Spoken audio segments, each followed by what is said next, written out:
Армысыздар, эфирде апта жаңалықтары. Студияда Ирина Новицкая.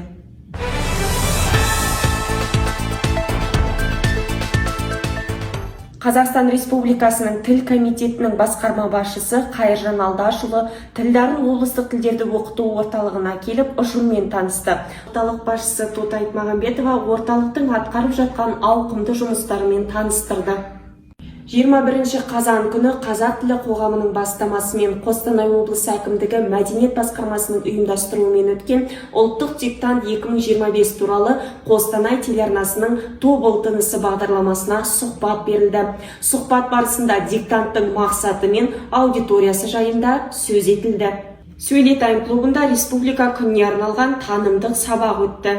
Сабақ барысында тыңдаушылар мерекенің маңыздылығымен танысып, Қазақстанның тәуелсіз мемлекет ретіндегі даму жолы туралы ой бөлісті. Патриоттық тақырыпта диалог құрылып, тапсырмалар орындады.